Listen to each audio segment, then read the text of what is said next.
ज़िंदगी में उस ईश्वर से ज़रूर प्रेम करिएगा, क्योंकि वो जब चाहे तो सारे संयोग अपने आप जुड़ने लगते हैं।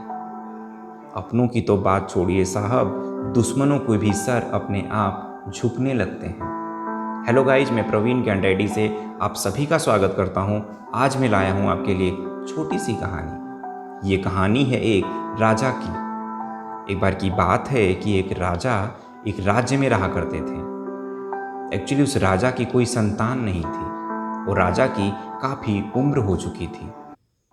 तो राजा सोचते हैं कि हमारे चले जाने के बाद हम अपनी संपत्ति किसको दें। तो राजा और रानी मिलकर के फैसला करते हैं कि हमने जीवन भर अपनी प्रजाओं की सेवा की है, तो सारी प्रजाओं को अपनी जो है धन संपत्ति बांट देते हैं।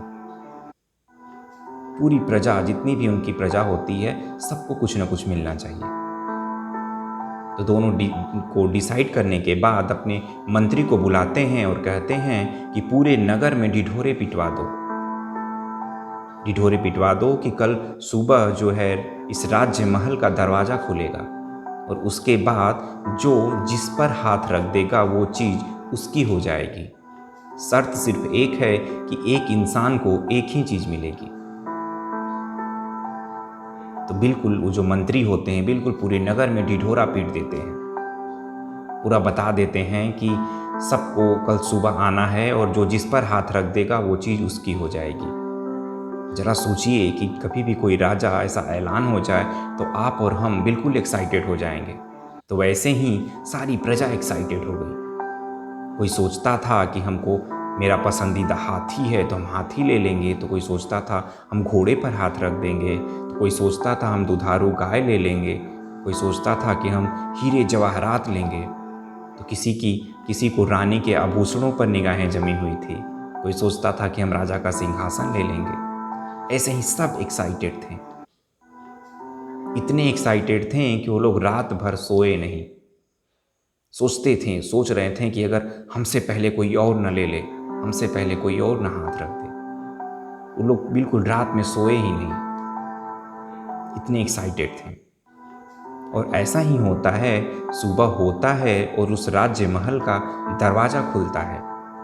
दरवाज़ा खुलने के बाद सारी प्रजाएं बिल्कुल इधर से उधर अपनी चीज़ों के लिए दौड़ने लगती हैं। बिल्कुल अफरा तफरी का माहौल हो जाता है। कोई दौड़कर हाथी पे हाथ रख दिया, तो कोई दौड़कर उस घोड़े पे हाथ रख दिया, तो कोई आभूषणों पे हाथ रख दिया। ऐसे ही सब पूरे राज्य महल में अफरा तफरी मच जाती है। राजा अपनी प्रजाओं को देख करके मंद ही मंद मुस्कुराते रहते हैं कि देखो जो प्रजा है कितनी एक्साइटेड है सारी चीज़ें लेने के लिए। मन ही मन सोचते रहते हैं। तभी ऐसा होता है कि एक छोटी सी नन्ही सी बच्ची अपने छोटे छोटे पैरों से चल करके राजा की तरफ आ रही है। राजा देख करके हैरान हो जाते हैं। राजा सोचते हैं कि क्या ये बच्ची भी कुछ लेने आई है या ये मुझसे कुछ बातें करना चाहती है। ऐसे ही सोच रहे हैं, तब तक वो छोटी छोटी सी बच्ची आती है और राजा के गोद में चुपचाप बैठ जाती है। उसने राजा को ही अपना बना लिया। सारी प्रजाएं जो है देख करके हैरान रह जाती है कि जब उसने राजा को अपना बना लिया तो राजा की सारी चीज़ें उसकी हो गई। तो जिंदगी में उस प्रजा की तरह हम लोगों को भी सोचना चाहिए। दोस्तों, उस ईश्वर से चाहना और ईश्वर को चाहना, इसमें बहुत बड़ा डिफरेंस होता है। हम लोग क्या होता है कि ईश्वर की बनाई हुई चीज़ों पर ज़्यादा फोकस करते हैं, उनके पीछे भागते रहते हैं। कोई किसी चीज़ के पीछे भाग रहा है तो कोई किसी इंसान के पीछे भाग रहा है, कोई किसी प्रॉपर्टी के पीछे भाग रहा है। तो सब लोग ईश्वर की बनाई हुई चीज़ों पर भाग रहे हैं, पर हम ये भूल जाते हैं कि हमको सिर्फ ईश्वर को अपना बनाना है।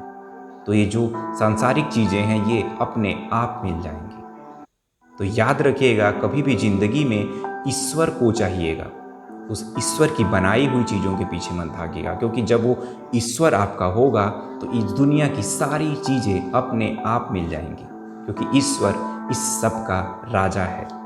तो दोस्तों, जैसा कि आपका दोस्त कहता है कि अपनों के प्यार के साथ, उस ईश्वर पे अटूट विश्वास के साथ कि चलो ज़िंदगी में कुछ ऐसा कर लिया जाए कि जाने के बाद भी आपको हमेशा याद किया जाए।